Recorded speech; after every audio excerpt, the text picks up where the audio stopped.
and gentlemen, the ultimate subjugation is to give a person something precious, but something which is utterly and irreparably broken. We say in this debate that we as beings have been given this broken life full of misery by our genes, which control our lives and drive us forward to perpetuate our eternal misery. We say that we as individuals have a unique opportunity to break the cycle of misery, to break out from the slavery of our genes, and we think that we should absolutely not have children because we can achieve something better. So, so how are we going to define this motion?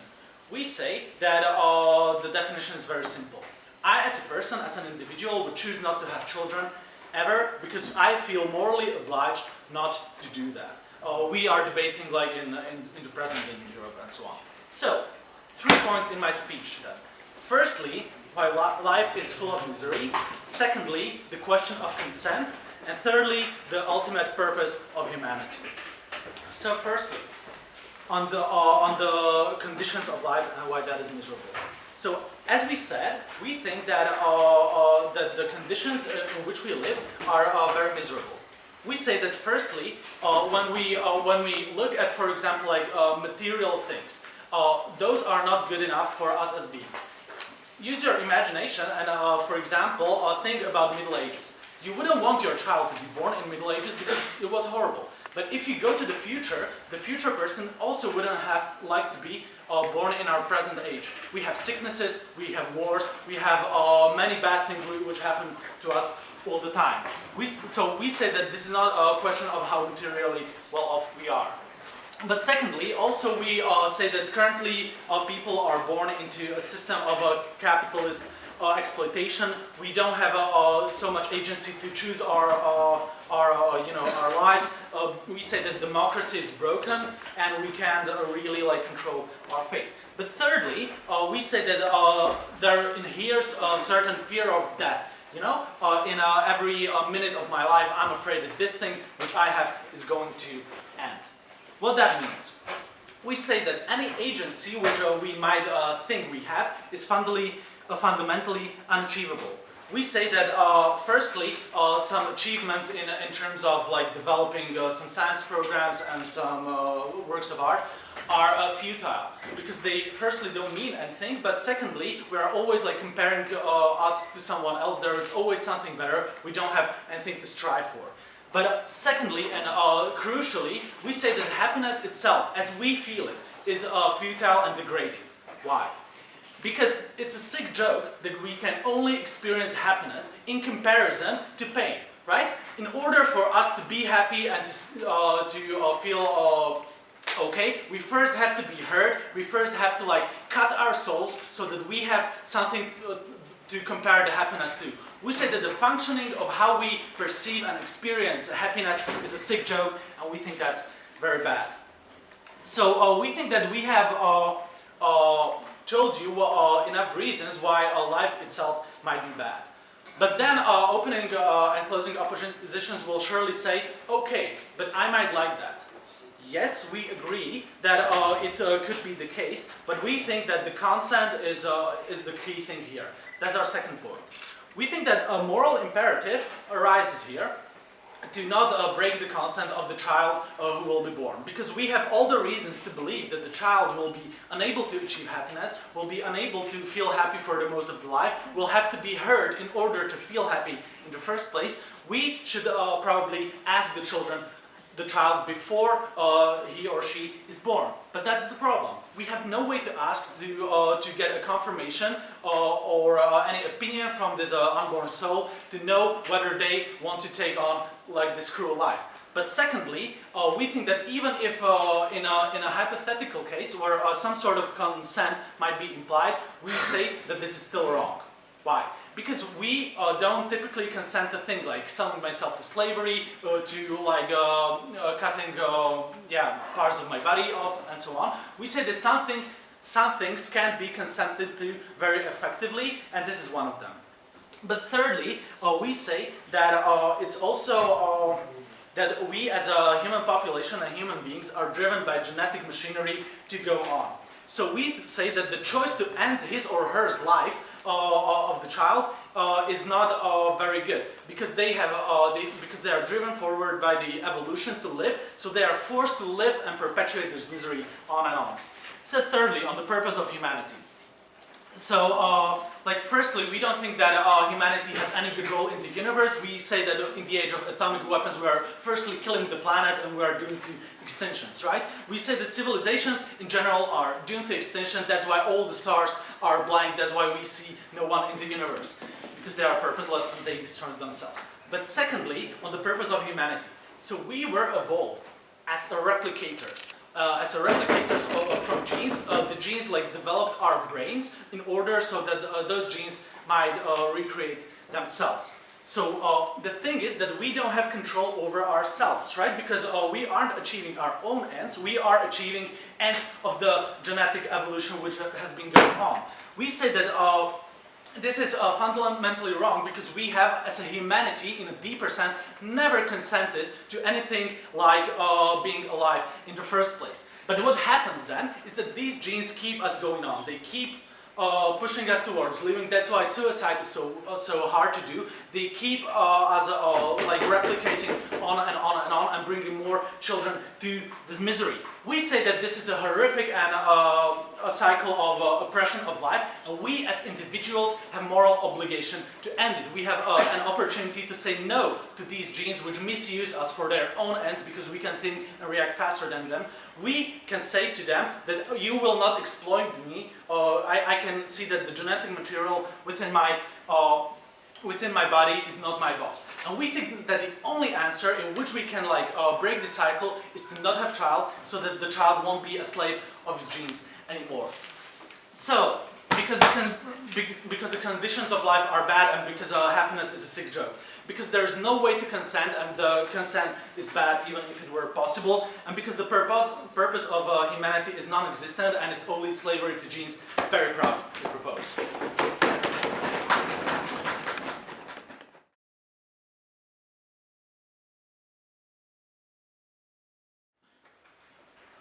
So, ladies and gentlemen, in my speech we will show you that having a child, as well as having a parent, is something which defines in the very big term the happiness of a man, of a human being.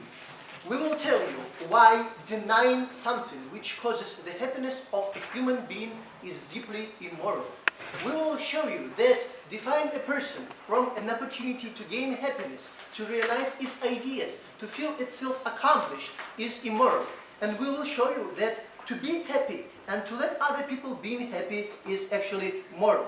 So let's start from the rebuttal. First of all, let's put from the table we start with suicide and making people. Okay, people make people not because they are not willing to make a suicide, as well as making a suicide is not killing your own children, it's killing yourself.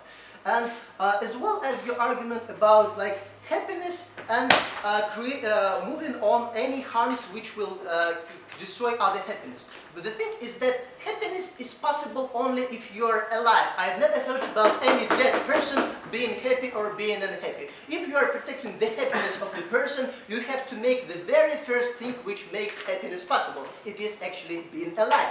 You're saying that the life is so tough and the life is so tough actually. But you're comparing our today lives to the lives of the previous people and say that in middle age it was very, very hard, so now it is much better than in middle age. I see no reasons why people in 2 years won't call our time a middle age and say, oh, you know, this middle age was so poor and we are now so happy. So the life in the following will be much better, and I see more reasons for that. The thing is that not a single person wishes to die, because people are okay to live in a jail for years because they are not wishing to die. Because even our organism protect ourselves from any disease, any kind of that, because everything is up to protect the life. So there is no argumentation in destroying the life to create the happiness. The thing which I would like to say, that having a child fulfills me much more. Because having a child is my possibility to go to the eternity. To go to the eternity, to be mortal, to have an everlasting life is a dream of so much people. But the case that actually we all do die. The case is that we and our ideas, our essentials, our ideas can live in our children. There are so big ideas that could not fulfill in one single person, but it is able to live through our children. The idea of heaven is actually possible in the case of having children who are grown on some ideals, who are living better and better, who are teaching their own children, who are creating the better society. Creation of everlasting society and better society is possible only through years, ages and ages. Not a single person can ever claim for such a big treat on a single. But with your children, you can do so. And with your parents, you can do so. And actually, why are we so happy when our children accomplish some dreams? Why are we so happy when our children get this belt in the boxing W title? Why do we want our children to go through boxing if I never boxed? I really regret I would go to boxing, but I haven't done that. I'm forcing my son to go to boxing because it was my desire to go to boxing. I spoiled, I wasted that desire, I wasted their dream, and I want my son to do it for me. Why?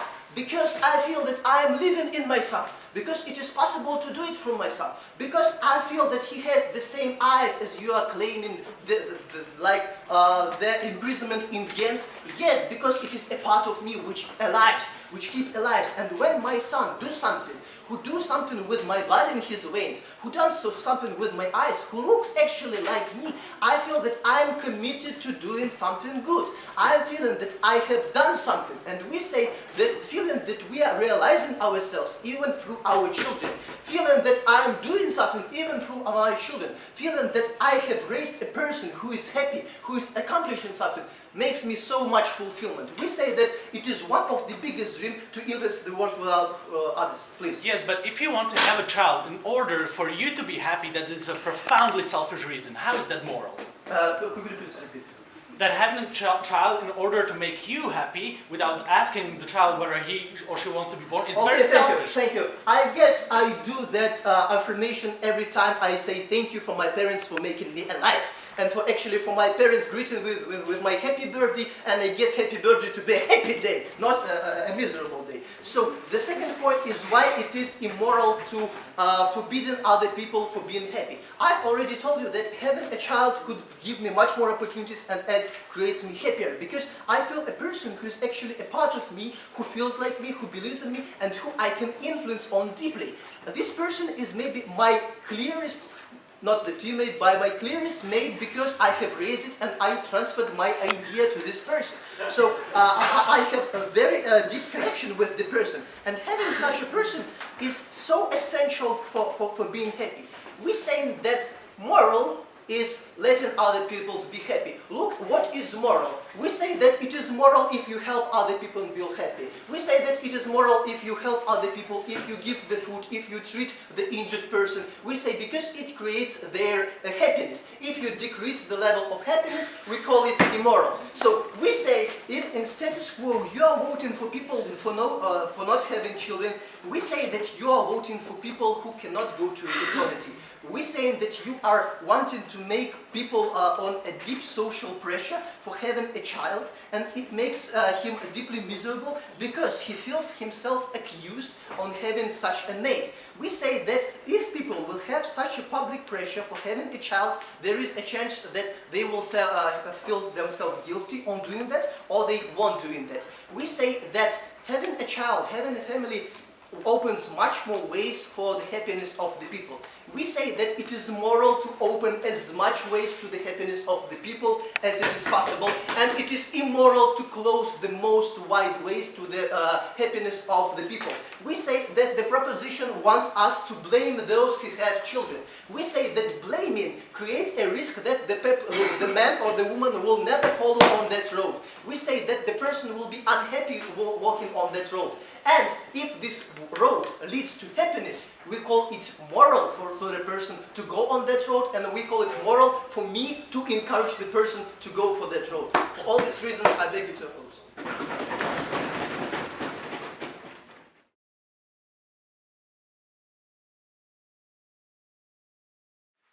split my speech into two parts. So let's talk about the parents and then let's talk about children.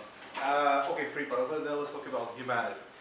First of all, the parents. So are we serving ourselves? I have more or less agree with what the opposition says. When we have children, we try to perpetuate our ideas. We like the success, they like us, so we use them as a way to increase our own happiness, right? We want to have children because we like to have children. We want to like feel loved, right? That's why we have it. This is completely selfish, and it goes against their own principle of morality, which is based, as they say, on increasing other people's happiness. If I increase my own happiness, that's selfishness. That's definitely not what we're talking about. We are serving as biological machines, but we are serving in a way to create more biological machines based on our own genetical prepositions, right? We want to have children, we evolve to have children, and so we perpetuate this kind of cycle of exploitation. We exploit our own children just as we were exploited ourselves. Can we actually perpetuate our ideas for our children? Like, realistically, I don't think so. Like, children obviously evolve their own ideas, right? They like humanity evolves, and what happens is they generally go completely against what their parents says to actually develop something on their own, right? So it doesn't really work. But obviously, if we do it for our own emotional reasons, then it's definitely immoral. Right. Now, is life really that good? So yeah, life is a way towards achieving happiness, but happiness is only really like a biological reaction to a bunch of endorphins flowing out of into my brain, right? Happiness is a way evolution controls us, right? This is the way it forces us to achieve our goals. We are happy when we have children, when we have sex, right? Because we need to procreate. We are happy when we eat because we need to survive. Evolution needs us to survive. We are some sort of like a space fungus, you know, growing on Earth. And we're really reacting, you know, happiness is really just a reaction to promoting the continual growth of that fungus on Earth. So it's really definitely morally empty, but it's really empty, like, you know, if you're really so into happiness, just take drugs, right? Why wouldn't you do that if it really, you know, releases the endorphins? But if you actually consider life not just as like a series of emotions, but if you take a look at what it is, like what are our conditions, so what are we doing here?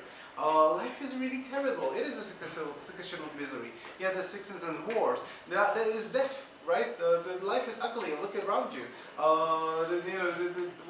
The people around us are terrible. The races, you know, whatever.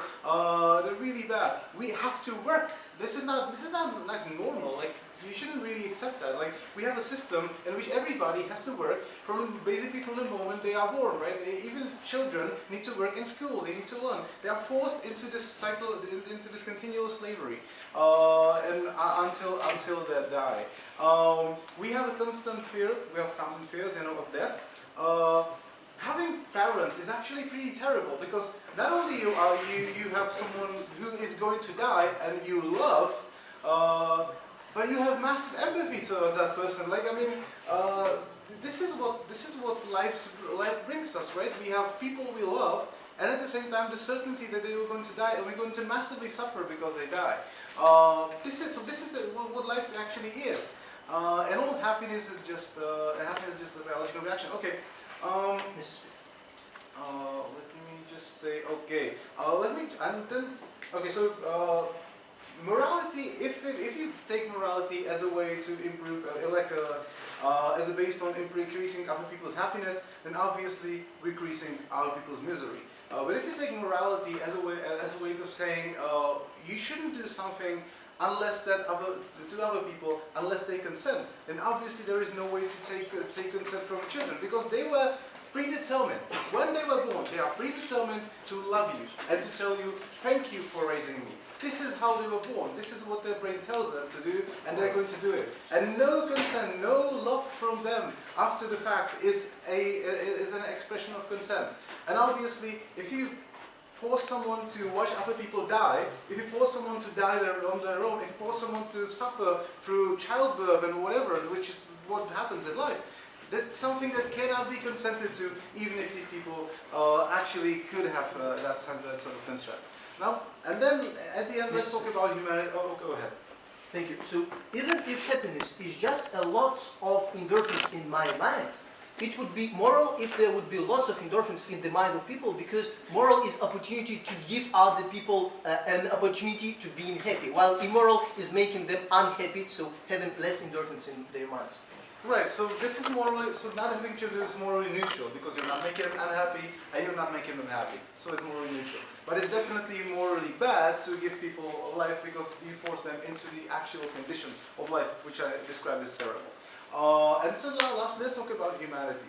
Are we really that good? Like, are we really necessary here? I mean, if you believe science, then we kind of evolved from like basic organisms. So we basically just one of the space fungi that grows on planets around the universe.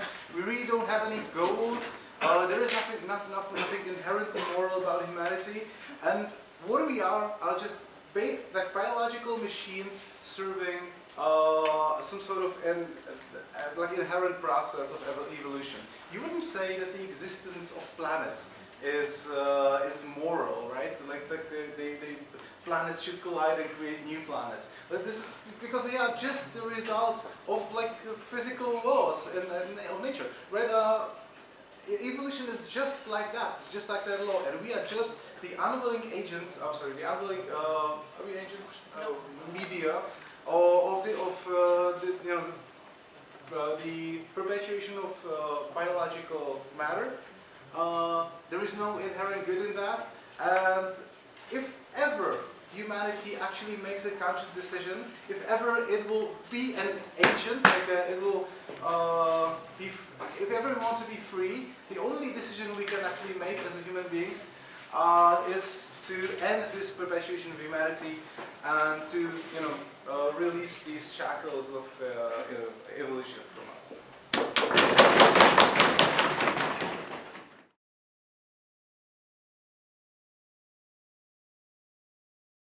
Okay, so let's start. In my speech, I would explain you what the burden of proof at least on the first table, so what do we have and what we think the burden of proof was. It's not about the setting of some of the moral imperatives, but it's why the not having the children shouldn't be the moral imperative in the society by itself, and like even in mind of somebody that is being considering now this question. But firstly, some points of rebuttal. So first of all, what you are trying to tell us is like you're like making someone to exist, right? Like he didn't choose it. Well, we have like existential problem here, because first of all, the OG doesn't explain us what is the alternative of even getting able to have any choice at all. Like, how actually can I understand and realize where is the happiness of existence or non-existence? What is the framing of me of the value of life or all other stuff? Actually, in the reality later, we do believe that the only possibility to realize what actually the value of life is actually to be alive, and then to decide what you should do and all that stuff later. I'll take close. The other point is that that making by itself, even the slavery, right? Like we're not talking about just the slavery, because we do believe that in the status quo, what my teammate explained that why the perception and transferring of values from the parents and realizing of their potential through their kids and making the eternal life is just only the one of ways of development of society, right? And like realization of the potential. We do believe actually that after being born, you just have like ability to do something. I mean, like you are not framed in the thread from which you cannot exit, right? And the problem is that we actually do not see why actually the framing by itself is bad. Putting you in some frames, why is it bad? Essential, because we actually see, because of the absence of the alternatives, how actually can it be done. Then probably then probably we should actually just get it done, because only in this case the freedom is not an abstract, right? If the freedom is the possibility of choice, and if you don't have the ground on which you are making this choice, then probably you do not have this freedom. Please. Why don't you take the status quo as an alternative with all the morals that it comes with? Isn't it more realistic to debate a society, not a vacuum society that is not existent and hasn't defined happiness yet? We do believe that the status quo actually is quite fine, and the problem is that what they are proposing us is not really cool. Why?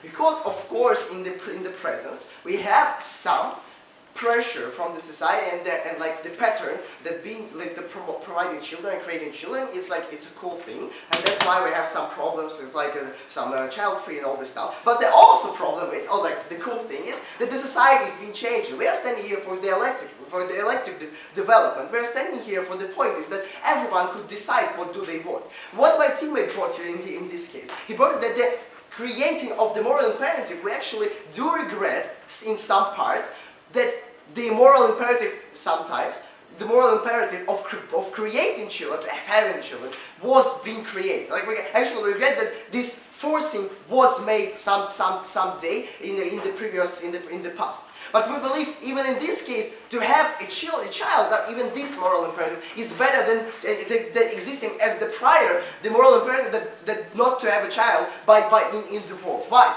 My teammate explained to you. In the status quo, you're actually harming the possibility in having the moral imperative, which would be as we got it like the absolute moral imperative, right?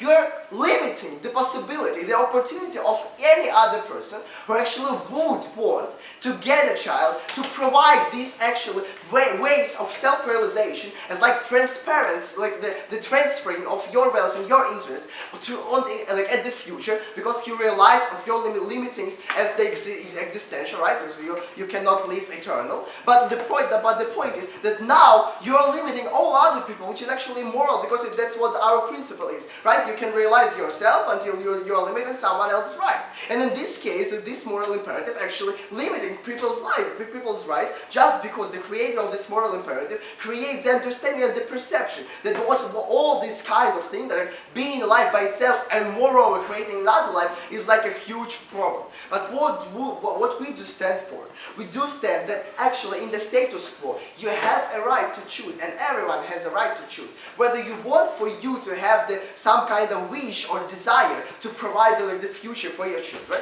How would you treat your children? You can be a good father and not force them to go boxing, or you could be like not so good father and probably they would be happy. It's like it's individual, right? A lot of cases there. But the point is that the essential freedom for you to choose now, and actually the current existence of all alternative movements as like the child-free or just careerists that are not born children, and overcome all the barriers that have in the current society just not to have children and are happy with it. We believe that in status quo actually the maximum amount of people are realizing their potential and all their wishes in the way they want. But in the proposition of the government, where the moral imperative here is not to have a child, we actually do not see this freedom. We actually do not see the opportunity for you to choose whether you can choose your path not to have a child or to have a child. But another problem is with their like disappointment in the world. We do believe that there is no ideal. But while you do not provide us the sense of the existence, besides what we have in status quo, like what we have, with the ability to develop, with the ability to become better, with the ability to create something new, with the ability to overcome all the pressures, all the obstacles that we have, we believe that this world, which is constantly developing, world which is constantly getting better and overcoming the slavery on the other things, is better. So the case that my teammate provided you is about the limiting of the opportunities, which is actually immoral, and that it can be a moral imperative. But the other thing is that about the absolute opportunity for you to have actually the framing of the society by itself, the understanding that the existence by itself, it's not so bad, even if you get in this situation. But the main problem is, unless you are getting bored, you cannot decide whether the world is good or bad. Unless you are getting bored, you cannot decide how do you want to treat it. And we cannot evaluate something out of our heads and out of our consciousness. And because of that, because of limiting this possibility for every other possible humans to get a suicide, to create a new child, or get another career, or just die, we are proud to stand oppose this motion, just forcing and giving the people moral freedom. Thank you.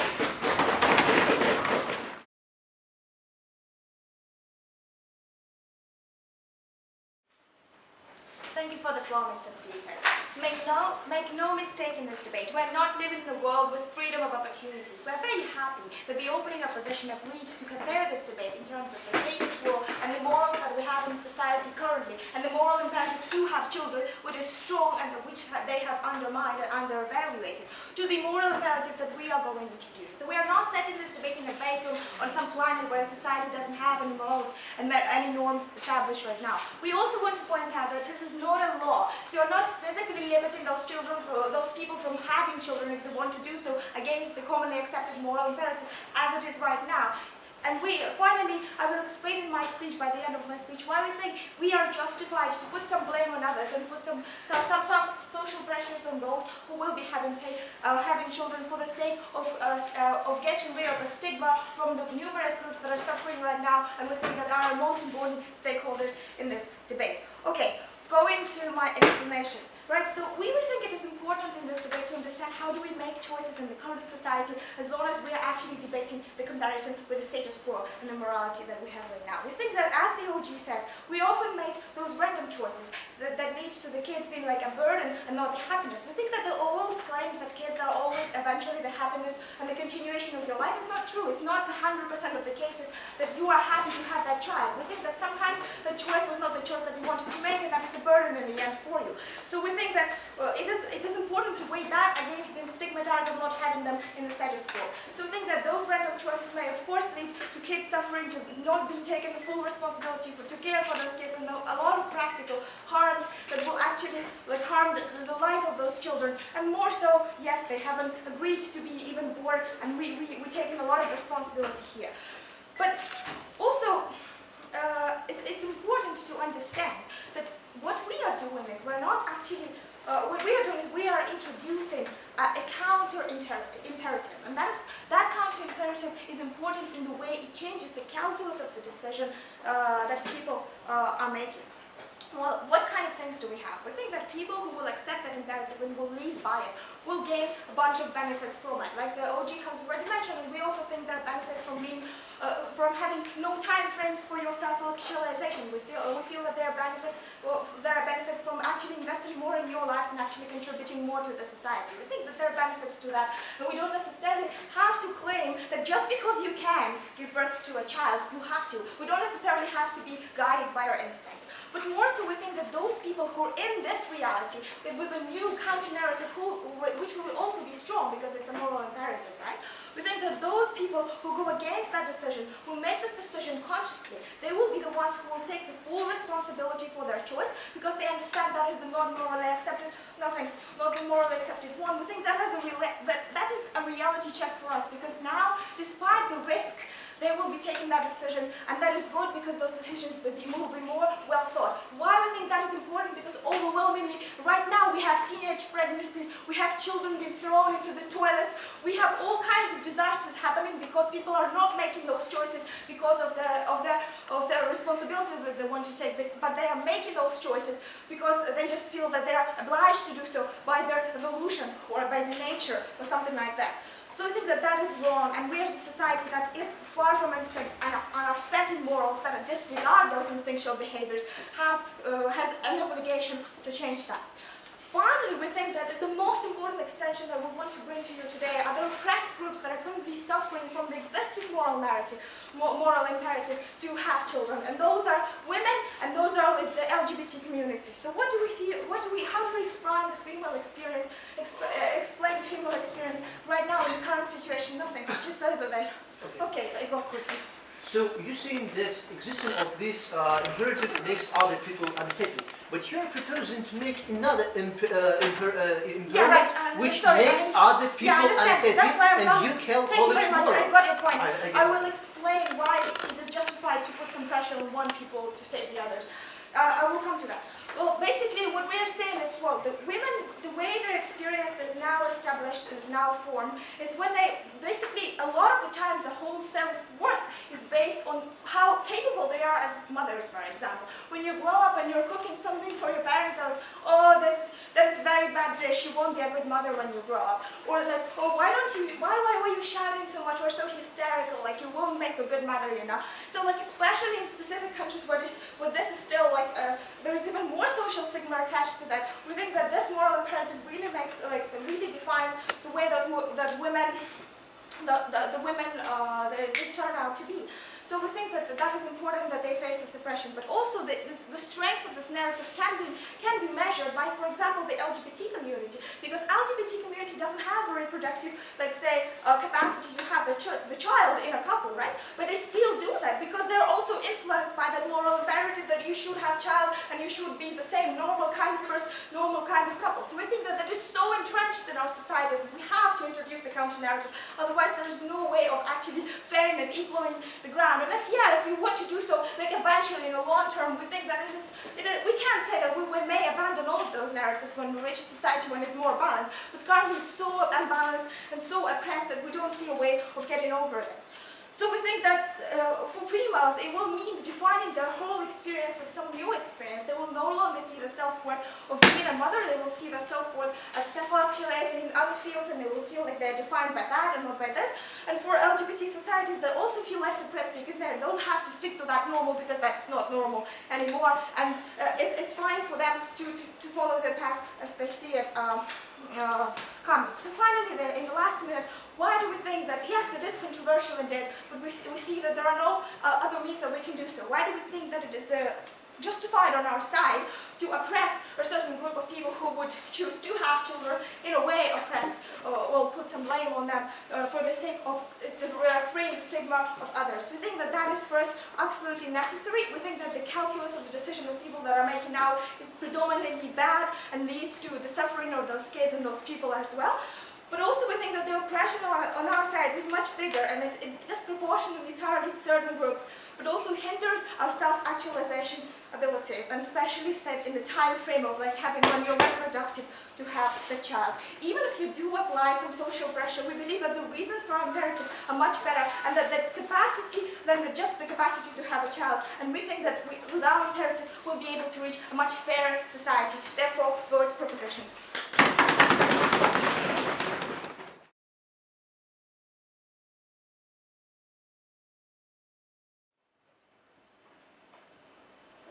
Okay, so first things first. You said about teenagers that they don't want their kids and all of that. It's not that these decisions are not well thought. These are the accidents. Most of these kids that are unwanted or something like this, it's not like they are, today I'm deciding I want to have a kid, and in 9 months I will say, oh, I didn't want to have a kid. Like most of the people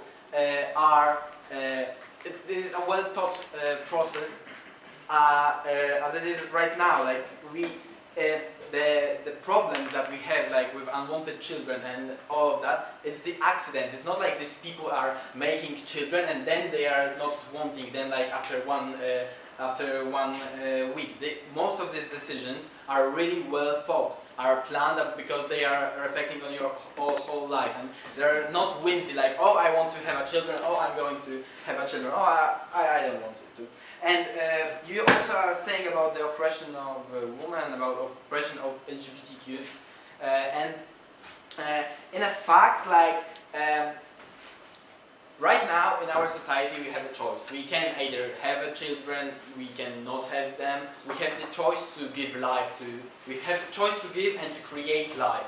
And what you are saying is that because some of the people that do not want to create life, we therefore should make all of the people not to create life, strip them of the possibility to create life, just because there are some groups or there are some people who do not want to do it. It's their decision.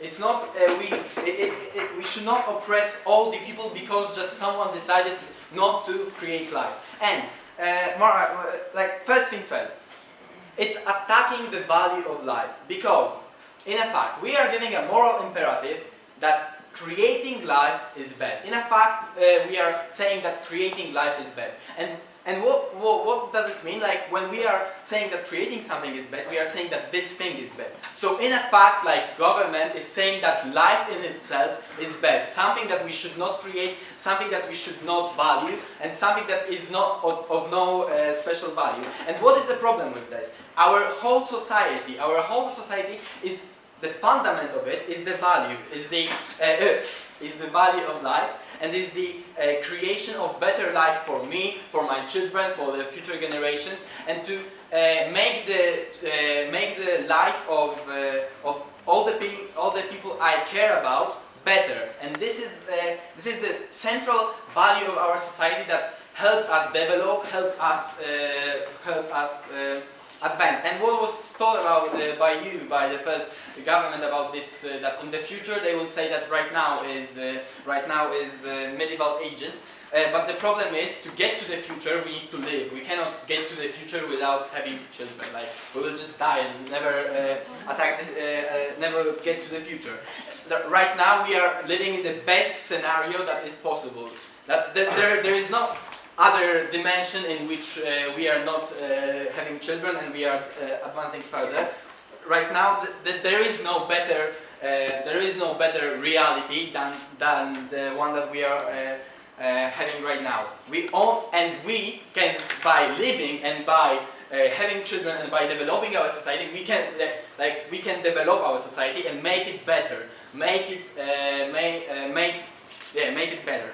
And in this, we are defending the value of life. We are saying that the value of life and the life in itself is important, and we should strive, we should do anything we can to make it better for us or for our children or for anyone that is interested.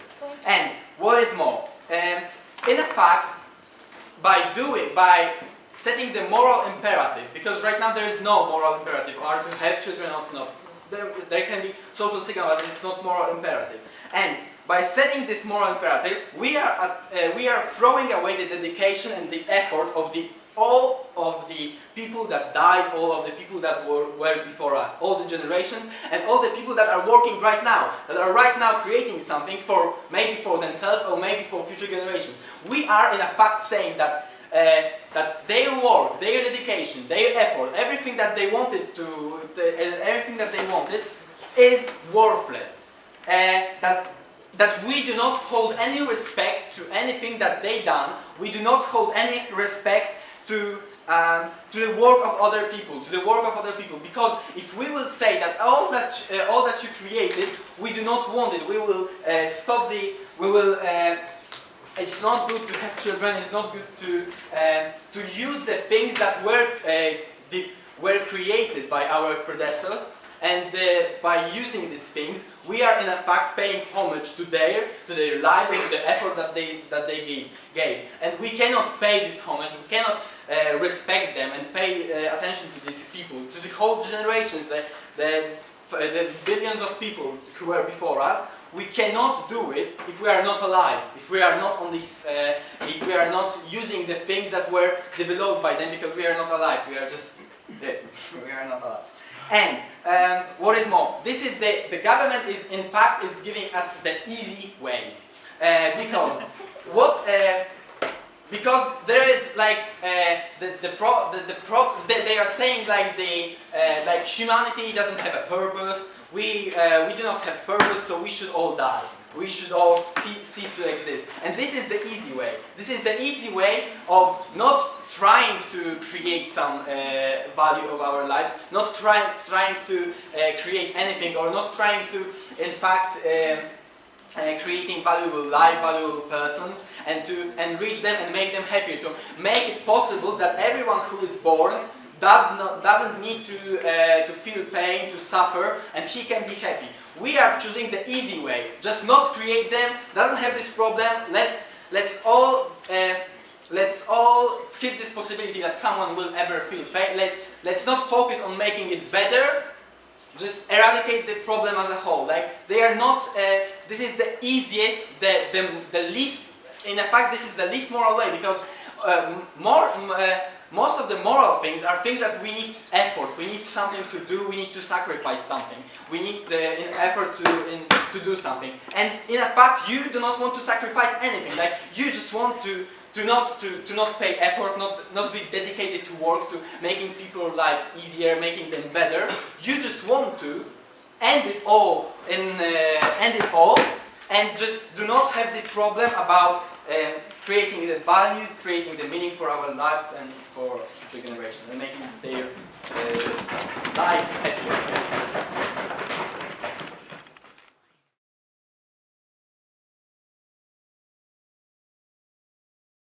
And also we hear the same from the opening government, saying like, basically, it's true that we cannot know what is happiness and what's not before we are born, but it's not a motion about that. It's a motion about telling people who are alive, you will be happy if you have a child. It is definitely something that brings you happiness, right? So we believe this is limiting them and their rights. Okay, and also, from the close. So how do you want to get to this space and develop everything when you are not alive, like when there is no people? Like, who will invade this space? We are talking about alive people here in our motion who will be alive until they die, and during this time of them being alive, they can do whatever they want to also like develop any technology that they want. That's what the motion is about. Right, so what have we pointed out in this debate, right, is we pointed out that we're not talking about this moral imperatives in the vacuum. We're talking about this as a counter-imperative to what we have and to the imperative that is very harmful in the status quo. So, so we believe that nowadays we basically, the prevailing belief is that you must have children, right? And basically, the moral imperative, we're not trying to mitigate what it is, right? We still believe it's the kind of moral, it's not just like something that we morally encourage that almost raises to the level of like moral duty. So it's really, really like a high threshold. But we are saying also it's not a law, so technically you can still deviate from this moral imperative if you want to, and we'll tell you why this refusal even is also important. Right, so what we have in status quo, we're trapped in this pattern where our decisions are predetermined basically by the moral principles and this imperative of parenthood that we follow almost automatically, right? So we, in status quo, we can morally justify not having a kid, but justifying not having a kid is basically excusing us for not having a kid. It is an excuse from not following the common policy of having a kid. So we believe it's not the same as having a moral imperative of not having children. So, right. So we are again being told that basically this baby element is something very essential for happiness. It's one of the things that will definitely bring happiness. We just don't believe this is true. No, thank you. Now, when this imperative is introduced, I think the people would have basically two choices. They can follow this imperative, and believe it will going to bring them a lot of benefits because they can like develop their own abilities. They can plan their time differently without having this in mind that at some point, especially women, right? I have to have a child because this is what the society requires me to do.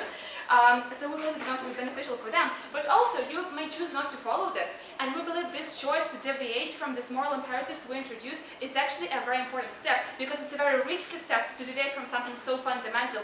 And if you choose to refuse to follow it, it means you have thought about it so much. It's such a conscious decision. You're ready to stand against this norm, and it's possible to deconstruct even this imperative, like any imperative. But we believe in this case, you have a clear mind when you're making this choice, because you know you're risking something here, right? You're risking the judgment or whatever. So we believe even those who refuse will actually benefit from it, and we will still have a fairer society when we take into account your views and your thoughts, and we not ask you to do something automatically, right?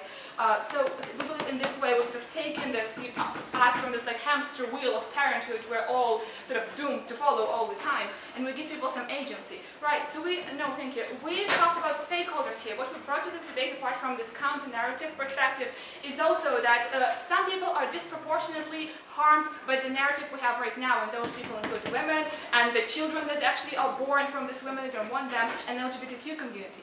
Why? Because I believe first about women, right? We believe that the whole women experience is formed about their like motherhood, is formed about their reproduction, right? No, thank you. We believe that basically from childhood you're basically judged on how well a mother you're going to be, and your self-worth is a lot of time dependent on this. So basically you can biologically do this, right? So, and this defines you. So we believe in many ways it hinders the ability of women to self-actualize, and I will take a POI. Thank you. You're saying that existing of imperatives is an evil because the man has to be free. But you're introducing another imperative, giving the freedom away from the people, while there will be lots of people who are not happy with this imperative. No, we're saying that the imperative we've been having for a while has proved to be very, very harmful. Yes, we're giving a new one, and if the society's movement changes to the way it sees this new one as very, very harmful, the possibility to deconstruct it would still be there. But we believe currently our counter imperative brings more good to these people who are currently not enjoying this amount of rights that they could be enjoying, who are currently limited in those freedom of choices. So we are now supporting them because we see them, they're visible. It's not some future individuals and their happiness. It's something people who are suffering right now, and we care about them necessarily right now.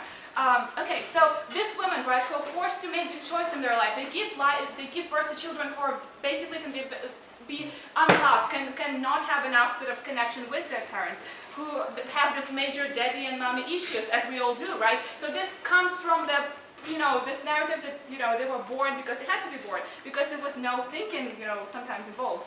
And thinking about why do we do this in general. And also LGBTQ, right? People who do not even have the biological possibilities as women do to have these children, but because of this constant imposition of these values, right, they also feel they have to be like a normal family, like a real family, like with children, which necessarily means having children. So we believe they also have this enormous pressure and enormous burden on them to follow this normal way of like parenthood and having a family.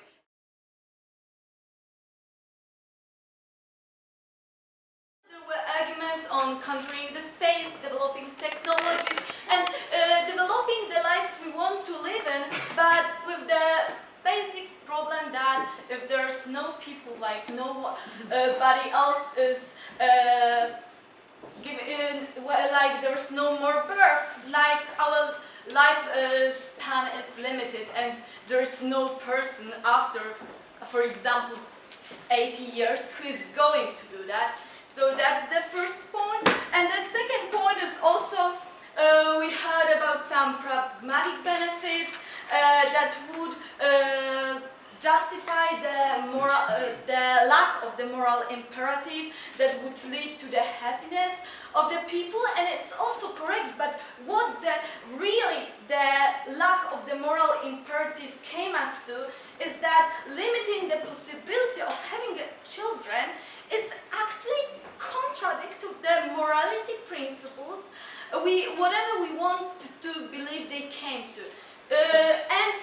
Okay, so there are two basic things that made us believe that the moral obligation of having children is a bad idea, and it's due to the morality. Whatever we want to explain, whatever we want to say the morality came from. Firstly, Piotr said about the value of life. The value of life. If we said that creating a life is morally bad, then the life as an implication is bad as well, because the thing that we created is bad. And also, so what is about the protection of life? So what is about the care the government said about the care we want to pursue, a life we want to? We would develop all principles that we want to have in life, is the life in general, in its sense, due to that implication, is coming to be worthless. So that at that point, we completely deprive the value of life, we protect, and the value of the happiness in life, because if life is bad, the happiness we could have in this life also wouldn't work. And the second and extremely important thing is the impact on the society. Piotr mentioned the heritage, and that all previous generation that was on the world, and our current people that are living here is doing something for some reason. Also for ourselves, but also for make a world a better place to exist in.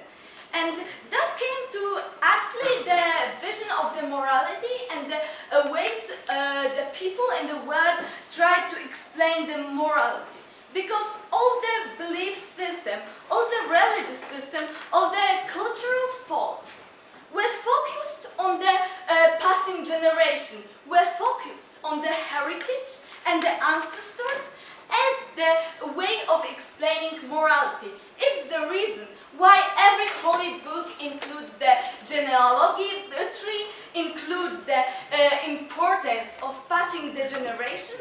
It's all because using the civilization that was created with the generation that have come here and that we're working on that, and it's devaluating the all efforts of the predecessors we have. Also, as we have the civilization and we have technologies, it's not for us. We have limited lifespan. We do that because we want to pass it somewhere. We want to have a sign. And if there's a moral obligation not to have children, not to create other people who would inherit that, who would cherish anything from the efforts of the people who exist in that world, then we are making the whole heritage useless. Then we said that the heritage is something that we don't need to. Is then devaluating that we are at the best point of our life. Like we live in the time where world is mostly developed, when we have the most opportunities, when our life is developed better than, for example, it was in the medieval age. Yeah. How is the value of your own life right now connected to the value you can potentially give? Why does having children define the value of all life? Because the value of life is protected. As the life is protected, that means the life is important. And as the life is important, it's not only about me, because then we start treating ourselves as somebody selected, somebody better. Like then we agree that, okay, we have a right to live, but the possible future generation doesn't. And that means that we are selected, that we are at the best place and nobody else is going to get that chance.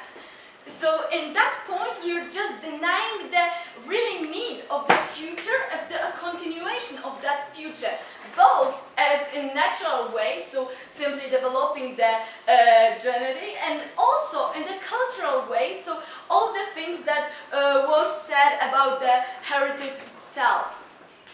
Okay, thanks.